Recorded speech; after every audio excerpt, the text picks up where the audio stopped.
Hello, my name is Alan Frost. I'm a partner here at Mazars and head up the management consulting team.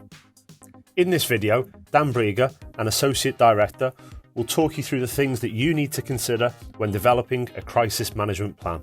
There are a few things that are certain in life, death and taxes among them, but the other certainty is that there will be another disruptive event coming our way, and planning for that is an imperative for responsible organisations.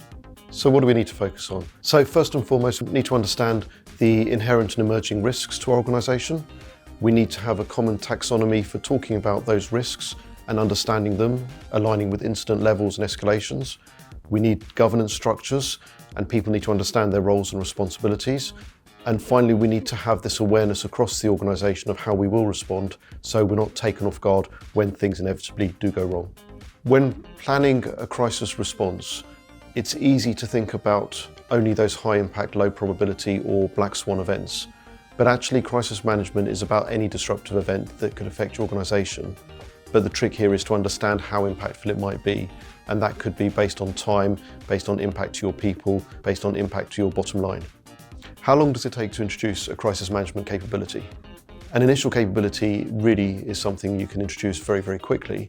It's the intent to do things right, to bring your teams together, to raise awareness that you have a requirement.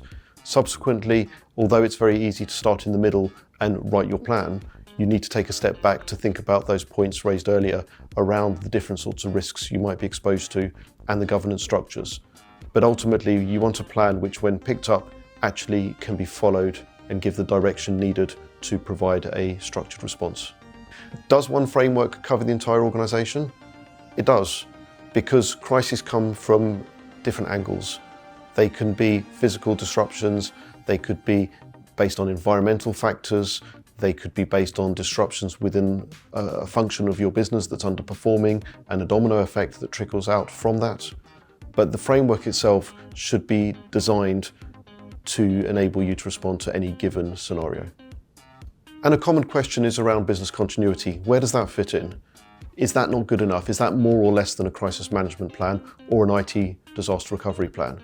So think about it from a time perspective.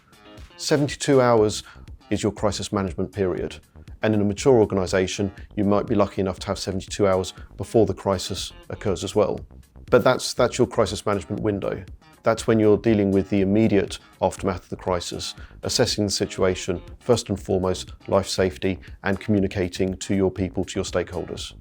But subsequently, beyond that 72-hour window, is when you start to look at business continuity and bringing your organisation back to a semblance of normality. And this is where things like ITDR and IT continuity would also come into play.